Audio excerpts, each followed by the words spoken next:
Cash निकालना या फिर यूपीआई पेमेंट, दोनों में से हमारे लिए कौन सा पेमेंट ऑप्शन सबसे बेस्ट रहेगा। देखिए, आज की डेट में लोग जो है वो एटीएम की लाइन में लगना नहीं चाहते, इसीलिए वो ऑनलाइन पेमेंट्स का सबसे ज़्यादा इस्तेमाल करते हैं। लेकिन ऑनलाइन पेमेंट्स के कुछ अपने रिस्क हैं और कैश पेमेंट के भी कुछ अपने रिस्क हैं। ऑनलाइन पेमेंट्स में देखिए, बेशक आपको कन्वीनियंस बहुत ज़्यादा अच्छी हो गई है, फ़ायदा बहुत हो गए हैं, इजीली जब चाहे आप पेमेंट कर सकते हैं, लेकिन रिस्क भी उतना ज़्यादा है।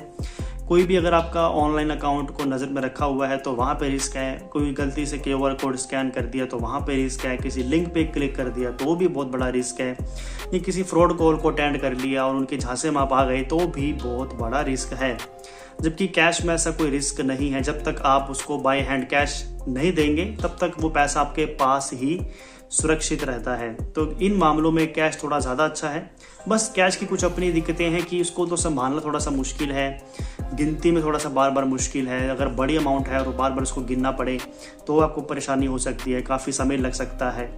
और कहीं आप जाते हैं, कहीं पे आपके पैसे कहीं गुम हो गए, गिर गए, तो वो जल्दी मिलना मुश्किल है। जबकि ऑनलाइन पेमेंट्स में अगर आपका किसी भी कारण से फ्रॉड हो भी गया तो वो हम साइबर कंप्लेंट कर सकते हैं, साइबर क्राइम में शिकायत कर सकते हैं, पुलिस थाने में कंप्लेंट कर सकते हैं। तो कहीं भी कभी जो है ऑनलाइन पेमेंट्स जो है वो वापस भी आपकी आ जाती है। इवन अगर हम अपने नज़दीकी बैंक शाखा में भी जाएं और वहाँ पे भी शिकायत करें तो भी कुछ चांसेस होते हैं कि शायद जो आपके साथ ऑनलाइन फ्रॉड हुआ है उसके जो पैसे हैं वो रिकवर हो जाए। लेकिन कैश अमाउंट जल्दी मिलती नहीं है, उसका कोई रिकॉर्ड नहीं होता, इसलिए काफ़ी दिक्कतों का सामना करना पड़ता है। अब ऑनलाइन पेमेंट आप जो भी कर रहे हैं, शॉपिंग कर रहे हैं, तो आपके पास एक उसका प्रूफ भी हो जाता है कि आपने ऑनलाइन ट्रांजेक्शन की थी, तो ट्रांजेक्शन आईडी भी आपको मिल जाती है। तो सामने वाला झुठला नहीं सकता कि हाँ, इससे मैंने पैसे नहीं लिए। जबकि कैश पेमेंट में जो है कोई भी व्यक्ति अगर मुकर जाता है तो वहाँ पे आपको बताना कि मैंने इसी को पेमेंट किए था, वो थोड़ा सा यहाँ पर परेशानी का सबब हो जाता है, क्योंकि प्रूफ नहीं होता है।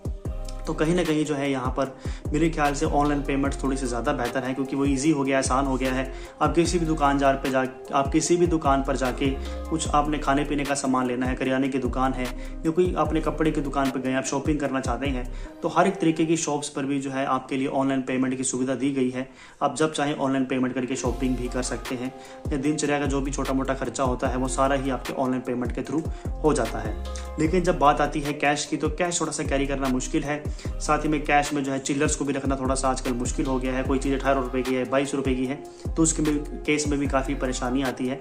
और अगर आप एटीएम में लग के पैसे निकालना नहीं चाहते, लाइन में लगना नहीं चाहते, तो उस केस में भी बचने का आपके पास सबसे अच्छा ऑप्शन यही है कि आप अपने बैंक अकाउंट को किसी भी ऐप के थ्रू लिंक करके आप जो है अपना ऑनलाइन ट्रांजेक्शन कर सकते हैं। पेटीएम, गूगल पे, फ़ोन पे, ऐसी तमाम ऐप्स हैं जिसका उपयोग आज के समय में सबसे अधिक होता है ऑनलाइन पेमेंट्स करने के लिए।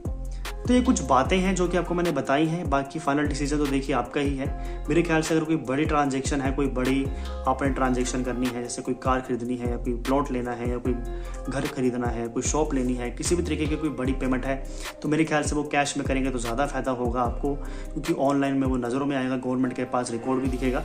जबकि कैश का कोई रिकॉर्ड नहीं होता है, तो मेरे ख्याल से उस केस में आपके लिए बड़ी पेमेंट का कैश में खासकर करना फ़ायदेमंद होगा, ना कि ऑनलाइन यूपीआई के थ्रू। बाकी आपका कोई ओपिनियन हो, कोई सवाल हो तो आप कमेंट करके हमें बता ही सकते हो। नमस्कार।